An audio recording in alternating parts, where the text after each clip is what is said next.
آپ کو میں حدیث پاک بتاؤں، حضور پاک صلی اللہ تعالیٰ علیہ وسلم کے پاس ایک صحابی نے کدو پیش کیا تو میرے آقا صلی اللہ تعالیٰ علیہ وسلم نے لیا اور مسکرایا اور فرمایا یہ میرے بھائی یونس کا پھل ہے۔ السلام علیکم ورحمۃ اللہ وبرکاتہ۔ پیارے دوستو، کیسے ہیں آپ؟ امید قویہ خیریت و عافیت کے ساتھ ہوں میرے پیارے بھائی۔ تو چلیے آج میں آپ کو مفتی سلمان ادریس صاحب قبلہ کا وہ دھماکے دار عظیم الشان بیان لے کر حاضر ہوں کہ جس سے آپ کا دل و دماغ انشاءاللہ اللہ کے فضل و کرم سے تر و تازہ ہو جائے گا، اسلام کی محبت، ایمان کی محبت آپ کے دلوں میں بیٹھ جائے گی انشاءاللہ۔ تو دیکھیے حضرت علامہ و مولانا مفتی سلمان ادریس صاحب قبلہ کا وہ جاندار اور شاندار خطاب۔ آپ کو میں حدیث پاک بتاؤں، حضور پاک صلی اللہ تعالیٰ علیہ وسلم کے پاس ایک صحابی نے کدو پیش کیا تو میرے آقا صلی اللہ تعالیٰ علیہ وسلم نے لیا اور مسکرایا اور فرمایا یہ میرے بھائی یونس کا پھل ہے جی، اور حضور نے اسے پسند فرمایا۔ اور کدو کے فوائد آج بھی لوگ گنا رہے ہیں، جب نہایت کمزوری ہو تو کدو کو کھانا جی۔ اور نینوا ایک شہر ہوا کرتا تھا عراق میں، اس شہر کے لوگ آپ کی امت تھے۔ حضرت یونس علیہ الصلوۃ والتسلیم اپنی قوم میں تبلیغ فرماتے رہے، لیکن پوری قوم جو ہے بت پرستی کی شکار تھی، اور آپ کی تبلیغ سے کوئی ایک بھی مسلمان ہونے کو تیار نہیں۔ یونس علیہ السلام مسلسل انہیں سمجھاتے رہے، اللہ تعالیٰ کی طرف بلاتے رہے۔ پھر ایک وقت ایسا آیا کہ حضرت یونس علیہ السلام نے اللہ رب العزت کی بارگاہ میں عرض کیا کہ مولا یہ میری قوم سنتی نہیں ہے، یہ راہ ہدایت پر آنا ہی نہیں چاہتی، میں انہیں کتنے دنوں سے تبلیغ کر رہا ہوں اور تیرے راہ کی طرف بلاتا ہوں مگر ان میں سے کوئی نہیں آتا۔ اللہ عز و جل نے فرمایا یونس بس ٹھیک ہے، اپنی قوم کو بشارت سنا دو عذاب کی کہ بس 3 دن کے بعد خوفناک عذاب آئے گا اور اس میں وہ سب ہلاک و برباد ہو جائیں گے۔ حضرت یونس علیہ السلام اپنی قوم میں آئے اور اپنی قوم سے آخری مرتبہ کہا کہ دیکھو اللہ عز و جل کی طرف سے مجھے یہ وحی آئی کہ اب اللہ تعالیٰ اس بستی پر عذاب نازل فرمائے گا، اور ایسا عذاب کہ تمہارے ساری نشانیاں ختم ہو جائیں گی۔ تو قوم میں بہت سارے لوگوں نے مذاق اڑایا کہ یہ ایسے ہی ڈرا رہے ہیں، بات کچھ ہے نہیں۔ لیکن ان میں سے جو عقل والے لوگ تھے، بوڑھے لوگ تھے، انہوں نے کہا ہم نے آج تک یونس کو کبھی جھوٹ کہتے ہوئے نہیں سنا علیہ الصلاۃ والتسلیم۔ حضرت یونس علیہ السلام یا کوئی بھی نبی ہو، اعلان نبوت سے پہلے یا بعد میں کبھی انبیاء سے کوئی گناہ سرزد نہیں ہوتا۔ تو سارے لوگوں نے کہا ہم نے آج تک انہیں کبھی جھوٹ بولتے ہوئے نہیں سنا یا مذاق کرتے ہوئے بھی نہیں دیکھا، تو بھلا کیوں ہمارے ساتھ ایسی بات کہیں گے؟ سوچو بچار میں تھے۔ پھر فیصلہ یہ کیا قوم نے کہ دیکھتے ہیں، 3 دن کا انہوں نے ٹائم دیا، اگر وہ 3 دن تک ہماری بستی میں ہی رہتے ہیں تو اس کا مطلب ہے یہ انہوں نے ایسی ڈرانے کے لیے کہا، اور اگر وہ نہیں رہتے ہیں بستی میں تو اس کا مطلب ہے کہ عذاب آئے گا۔ اور ہوا ایسی ہی۔ حضرت یونس علیہ السلام نے اپنی قوم کو ڈیٹ بتا دی، دن بتا دیا کہ اس دن تک عذاب آئے گا۔ اس سے پہلے حضرت یونس علیہ السلام بستی چھوڑ کر چلے گئے۔ اس بستی میں آپ نے قیام نہیں فرمایا، جس بستی میں عذاب آنے والا ہو اللہ کے نبی نہیں رہتے۔ ہاں، جن بستیوں میں عذاب آیا ہے وہ نبیوں کے جانے کے بعد آیا ہے، نبی کے ہوتے ہوئے کسی قوم پر عذاب کبھی نہیں۔ ہاں کہ نبیوں کو بھی اس عذاب میں آنا ہوا ہو، نہیں، ایسا نہیں ہے۔ حضرت یونس علیہ السلام پہاڑیوں میں چلے گئے۔ اب بستی کے لوگوں نے دیکھا 1 دن باقی تھا جو میعاد کا تھا، جو بتایا ہوا تھا، تو لوگوں نے صبح اٹھ کر کے دیکھا تو آسمان پر گھنے بادل چھائے ہوئے ہیں، ڈر کا ماحول ہے، اور پوری بستی میں ایک عجیب سی کیفیت طاری ہے، یعنی سناٹا طاری ہے اور ہو کا عالم ہے۔ آسمان پر گھنگور گھٹائیں چھائی ہیں اور ڈراؤنی شکل کی بدلیاں تو لوگ ڈر گئے اور کہا یونس علیہ السلام اللہ کا سچ عذاب آنے کہتے والا تھے، اللہ کا عذاب آنے والا ہے، ہم جس بت پرستی میں تھے اس سے ہمیں توبہ کرنا ہوگا۔ تو سارے کے سارے لوگ اپنے اپنے گھروں سے نکل آئے، بچے، بوڑھے، جوان، مرد، عورتیں، سارے کے سارے میدان میں جمع ہوئے اور رونے لگے، گڑ گڑانے لگے، توبہ کرنے لگے اللہ کی بارگاہ میں۔ اور پھر سبوں نے مل کر کے کہا، اے رب ذوالجلال، ہم اپنے پرانے تمام بتوں کو ختم کرتے ہیں، تو ہی ہمارا خالق ہے، تو ہی ہمارا رب ہے، یقین کرتے ہیں۔ ایک تیری وحدانیت پر ہم یقین کرتے ہیں۔ اور اللہ رب العزت کی وحدانیت کے وہ قائل ہوئے، ایمان لائے۔ تو پھر اس کے بعد اللہ تبارک و تعالیٰ قرآن میں ارشاد فرماتا ہے، لما آمنوا کشفنا عنہم العذاب، جب وہ لوگ ایمان لے آئے سبحان اللہ، تو اللہ تعالیٰ نے اپنا عذاب ان سے ہٹا لیا، وہ ٹل گیا، وہ ختم ہو جو گیا۔ عذاب آ چکا تھا وہ ٹل گیا۔ بہت کم ایسا تاریخ میں ملا ہے کہ عذاب آیا ہو اور ہونے سے پہلے پھر چلا گیا ہو، لیکن جب بھی عذاب ٹلا ہے تو وہ توبہ کی برکت سے ٹلا۔ جب قوم توبہ کرتی ہے اللہ عذاب اٹھا لیتا، عذاب کو دور کیا۔ آج ہم نے تلاوت کیا اس پارے میں، سبحان اب وہ اللہ، بستی سبحان والے اللہ۔ سارے کے سارے مومن ہو گئے، ایمان لائے۔ اور اس کے بعد یونس علیہ السلام تو تھے ہی نہیں بستی میں، انہوں نے دیکھا، رات کو وہ محسوس کر رہے تھے کہ عذاب آنے والا ہے، آنے والا ہے، دور بیٹھ کر کے آپ دیکھ رہے تھے، لیکن پھر دن گزرتے ہی عذاب ٹل گیا، آسمان صاف ہو گیا۔ تو حضرت یونس علیہ السلام کے دل میں یہ خیال گزرا، کیا جھوٹا نہ واپس کہیں۔ اگر میں بستی میں جاؤں تو کہیں لوگ مجھے جھوٹا نہ کہیں، میں نے اللہ کے عذاب سے انہیں ڈرایا تھا اور دن بھی جھوٹا ثابت بتایا نہ تھا، کریں۔ عذاب نہیں آیا تو کہیں لوگ مجھے جھوٹا نہ کہیں۔ اس لیے یونس علیہ السلام اپنی بستی میں جانے کی بجائے ایک لمبے سفر پر چل پڑے، اپنی قوم کی طرف نہیں آئے، انہوں نے کشتی میں سواری کی اور نکل پڑے۔ ان کا ارادہ تھا بہت دور دراز علاقے میں چلا جاؤں گا۔ اب یہاں پر میں آپ سے بتانا چاہتا ہوں، یونس علیہ السلام نے انتظار نہیں کیا اللہ رب العزت کی وحی کا، کیا فیصلہ ہوتا ہے، کہ اللہ کا حکم کیا آتا ہے۔ اس سے پہلے ہی حضرت یونس علیہ السلام چل پڑے اور کشتی میں بیٹھے۔ کشتی جب بیچ میں دریا میں پہنچی اللہ اکبر، تو رک گئی، چلتی نہیں تھی، یا تو ہچکولے کھاتی یا تو ڈوبنے کے آثار مشہور و نظر آتے۔ معروف تھا۔ اور اس زمانے میں یہ مشہور تھا کہ اگر کسی کا بھاگا ہوا آگے نہیں غلام بڑھتی کشتی تھی۔ میں سوار ہے تو کشتی آگے نہیں بڑھتی ہے، جی بیچ دریا میں پہنچ کر کے کشتی رک جایا کرتی۔ اس زمانے میں یہ مشہور تھا۔ تو جب کشتی بیچ دریا میں رکی تو لوگوں نے جو سوار تھے کہنا شروع کیا کہ اللہ لگتا ہے اس کشتی میں کوئی بھاگا ہوا غلام ہے، جس کی وجہ سے کشتی نہ آگے بڑھتی ہے اور بلکہ ڈوبنے جیسے آثار نظر آتے ہیں۔ حضرت یونس علیہ السلام نے اللہ ان سب کے سامنے کہا، ہاں میں وہ غلام سے بھاگا ہوں ہوا غلام، جو اپنے رب سے بھاگ کر آیا، میں ہی ہوں، انتظار کیے بغیر آ گیا ہوں۔ لیکن آپ کی شرافت دیکھ کر کے لوگوں نے آپ کے ساتھ اچھا معاملہ کیا، لیکن ہوتا یہ تھا کہ جو بھاگا ہوا غلام ہے اسے اٹھا کر کشتی سے سمندر میں پھینکا جاتا تھا، تب کشتی آگے بڑھتی تھی۔ اب بیچ دریا میں ہے، لوگوں نے یہ کہا کہ نہیں، یونس علیہ السلام چہرے سے اتنے شریف ہیں، اخلاق کے اتنے اعلیٰ ہیں، یہ ایسا نہیں کر سکتے، لہٰذا کشتی میں بیٹھے ہوئے سارے لوگوں نے قرآن اندازی کی کہ جس کا نام نکلے گا اس کو سمندر میں ڈالا جائے گا، اس کو دریا میں ڈال دیا جائے گا۔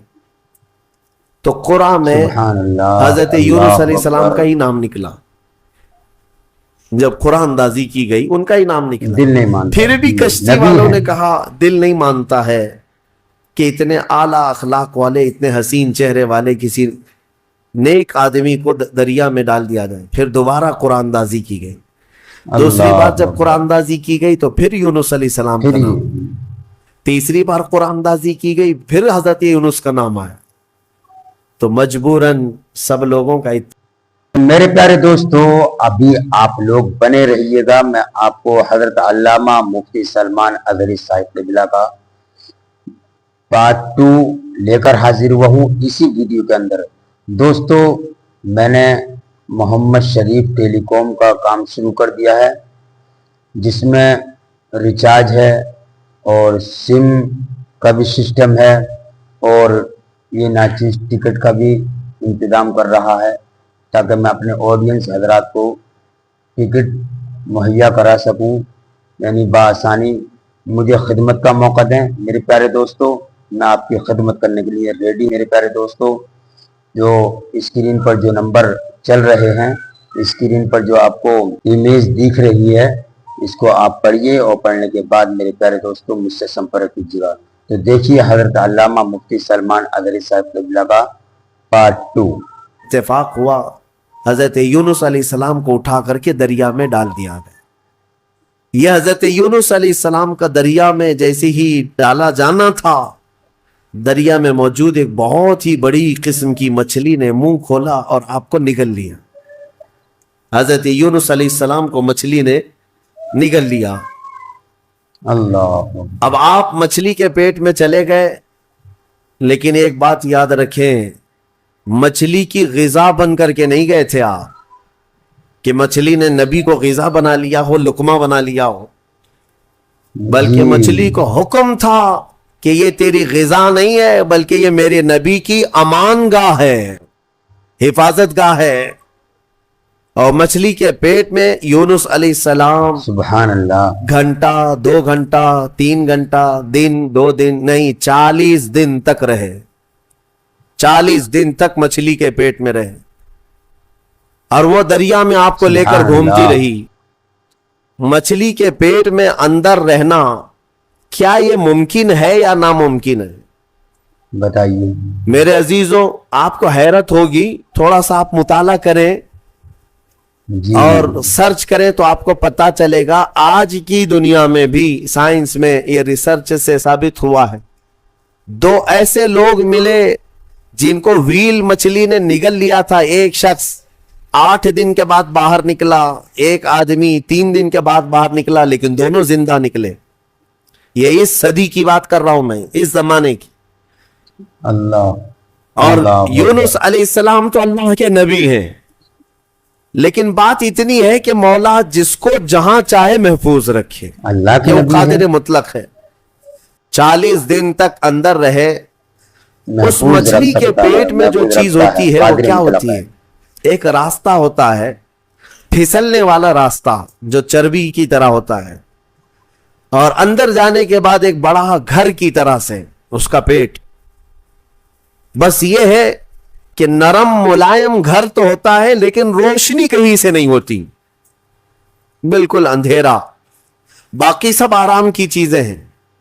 جی زندگی کے لیے انسان کے مچھلی کے پیٹ میں بھی آرائش ہے یا اہتمام ہے، لیکن روشنی کا کوئی انتظام نہیں۔ یونس علیہ السلام اللہ اس اکبر، اندھیری کیا بات ہے۔ کوٹھری کے اندر یعنی مچھلی کے پیٹ کے اندر روشنی کا 40 انتظام دن بتائے، 40 دن۔ لیکن آپ کو میں بتاتا ہوں کہ یونس علیہ الصلوۃ والتسلیم 40 دن مچھلی کے پیٹ میں جانے کے بعد مسلسل رب ذوالجلال کی بارگاہ میں دعا کرتے رہے کہ مولا تو مجھے معاف فرما دے، میں اپنی بستی سے جلد چلا سبحان آیا اللہ، تیرے سبحان حکم اللہ۔ کا انتظار کیے بغیر، مجھے تو معاف فرما دے۔ یہ دعا چلتی رہی انتظار نہیں یہاں کیا تک میں کہ نے۔ قرآن کہتا معاف ہے فرما دے، اللہ مجھے بھی معاف وَظَنُّونِ فرما إِذْ ذَهَبَ مُغَاضِبًا فَظَنَّ أَن لَّن نَّقْدِرَ عَلَيْهِ فَنَادَىٰ فِي الظُّلُمَاتِ أَن لَّا إِلَٰهَ إِلَّا أَنتَ سُبْحَانَكَ إِنِّي كُنتُ مِنَ الظَّالِمِينَ۔ رب تعالیٰ فرماتا ہے مچھلی والا، اللہ انت سبحانک انی ذنون کنت کہا من گیا الظالمین۔ یونس علیہ السلام، یونس علیہ السلام کا ایک لقب آیا ہے ذنون، مچھلی والا۔ جب ناراض ہو کر کے نکلا اپنے شہر سے، اپنی بستی سے، تو مچھلی کے پیٹ میں پہنچا دیا گیا۔ فنادا فی الظلمات، اللہ فرماتے پھر اندھیریوں میں اس نے پکارا۔ اندھیریوں میں، ظلمات کہتے اندھیری، اتنی اندھیریاں کہ ہاتھ بھی اللہ، نظر نہ آئے۔ اندھیریوں میں اس جی نے پکارا۔ کیا پکارا یونس علیہ السلام نے؟ لا الہ سبحان الا اللہ، انت سبحانک انی کنت من الظالمین. اس کو آیت کریمہ کہتے ہیں نا. لا الہ الا انت بہت ہی سبحانک اثر انداز کنت من ہے, الظالمین. بہت ہی اثر انداز. اللہ تبارک و تعالیٰ کی تسبیح ہے. یونس علیہ غور سے السلام نے سن لو. یوں عرض کیا, کوئی معبود نہیں سوائے تیرے اے مولا, تو تجھی کو پاکی ہو, تجھی کو پاکی ہو. انی کنت من الظالمین, اپنے متعلق اعتراف بے کیا. شک اور اللہ تبارک و تعالیٰ کو یہ جملہ اتنا پسند آیا کہ فوراً مولا فرماتا ہے فَاسْتَجَبْنَا لَهُ وَنَجَّيْنَاهُ اتنا مِنَ پسند ہے, الْغَمِّ. بے شک. ہم نے فوراً ان کی دعا کو قبول کر لیا اور ان کو اس غم سے من آزاد الغم کر دیا. وَكَذَلِكَ اللہ تبارک و تعالیٰ نے فوراً آزاد کیا. کیا کیا؟ مچھلی سبحان نے اللہ. کنارے پر آ کر اگل دیا اور حضرت یونس علیہ السلام باہر آئے. باہر آنے کے بعد جانتے ہیں آپ کی اللہ. کیفیت کیا تھی؟ ساحل پر آپ لیٹے رہے ایسے کہ آپ ہاتھ بھی نہیں اٹھا سکتے تھے, پیر بھی نہیں اٹھا پاتے, اور جسم اتنا کمزور, اتنا نحیف ہو چکا تھا, اللہ پورا جسم سفید ہو چکا تھا, پورا جسم سفید. اور آپ 8 دن تک بے ہوش رہے بتائیے. وہیں ساحل پر, اور اس کے بعد 40 دن تک سوئے رہے وہیں پر, اللہ اکبر.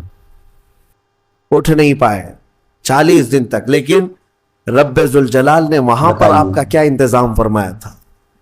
حدیث پاک میں بھی ملتا ہے, آپ کے سر کے پاس اللہ نے کدو کی بیل پیدا جی فرمائی. بتائیے. کدو کی بیل, اور کدو قریب سبحان آپ کے منہ اللہ. کے قریب آتا اور آپ بغیر کسی محنت کے اسے کھا لیا کرتے تھے. اور ایک ہرن آتی جو آپ کو قریب سے دودھ پلا کر چلی جاتی تھی. آپ کو میں حدیث پاک بتاؤں, حضور پاک صلی اللہ تعالی علیہ وسلم کے پاس سبحان ایک اللہ. صحابی نے کدو پیش کیا, تو میرے آقا صلی اللہ تعالی علیہ وسلم نے لیا اور مسکرایا اور فرمایا یہ میرے بھائی یونس کا پھل ہے. اور حضور نے اسے پسند فرمایا. اور کدو کے فوائد آج بھی لوگ گنا رہے ہیں. جب نہایت کمزوری ہو تو کدو سبحان کو اللہ. کھانے سے فوری طور پر طاقت پیدا ہوتی ہے. جتنی بھی اس کے اندر کمیاں آئی ہوں اس کدو کے ذریعے سے اس کی اصلاح ہوتی ہے. بلکہ عاشقوں کی جماعت اس کو کدو نہیں کدو شریف کہا کرتے. ہاں, حضور پاک صلی اللہ تعالی علیہ وسلم کی مرغوب غذا ہے, پسندیدہ ہے. کدو شریف نبیوں سے جو چیز جی. ریلیٹڈ ہو جائے وہ یقیناً شریف تو ہوتی ہی ہے. یہ حضرت یونس علیہ السلام پھر 40 دن کے بعد کھڑے ہوئے. 50 دن ہو گئے آپ, اور پھر 40 دن مچھلی کے پیٹ میں. یوں سمجھ لیں تقریباً 3 مہینے کا عرصہ گزر گیا اپنی بستی سے بچھڑے ہوئے. واپس جب 3 مہینے کے بعد یونس علیہ السلام اپنی بستی میں آئے تو ساری بستی والے بڑے خوش ہو گئے ہیں. سب دوڑے دوڑے آئے, آپ کے ہاتھوں پر سارے لوگوں نے بیعت کیا, اور اللہ سبحان کے اللہ. نبی کی جیسی پیروی کرنی تھی پوری بستی والوں نے پیروی کیا. اللہ تبارک و جی. تعالیٰ نے اس قوم کو معاف فرمایا. میں نے پڑھا جتنے نبیوں کی امتوں جی. کے بارے امتیوں کے چاہیے. بارے میں, صرف یونس علیہ السلام کی قوم ایک ایسی ہے جو گناہ کے بعد یا شرک اور بت پرستی کے بعد واپس پلٹ آئی تو اللہ نے ان کو اپنے محبوب جماعت میں شامل فرمایا. اتنا ہی نہیں, کچھ تفاسیر میں کچھ تفسیروں میں یہ بھی ہے کہ یونس علیہ سبحان السلام اللہ. کی امت کو اللہ تعالیٰ نے آج تک زندہ رکھا ہے.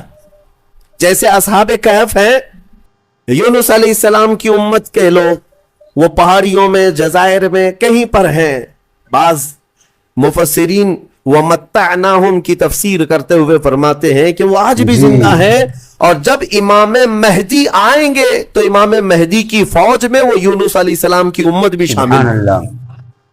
بعض تفاسیر میں یہ موجود ہے. تو میرے پیارے دوستو, آپ کو یہ بیان کیسا لگا؟ امید کبھی ہے کہ آپ کو بہتر, کیونکہ مفتی سلمان ادری صاحب قبلہ کا ہر بیان ماشاءاللہ علم و حکمت اور قرآن اور حدیث کی روشنی میں ہوتا ہے. الحمدللہ اللہ کے فضل و کرم سے ایمان والے ہی اس کو شیئر کریں گے اور سبسکرائب کریں گے. یہ آپ کا اپنا چینل ہے میرے پیارے دوستو, یہ آپ کا اپنا چینل ہے محمد شریف. تو میں آپ سے یہی گزارش کروں گا کہ اس کو ایصال ثواب کی نیت سے، برکت کی نیت سے آپ لوگ جو ہیں اپنے دوستوں میں، اپنے رشتہ داروں میں، اپنے پڑوسی میں، اپنے بھائیوں میں، اپنی بہنوں میں اس کو جمع کر اور دبا کر شیئر کیجیے گا۔ اور پیارے دوستو، جو پیچھے سے یہ اسکرین امیج چل رہی ہے، اس پر جو نمبرات ہیں میں آپ کی خدمت کرنا چاہتا ہوں میرے پیارے دوست۔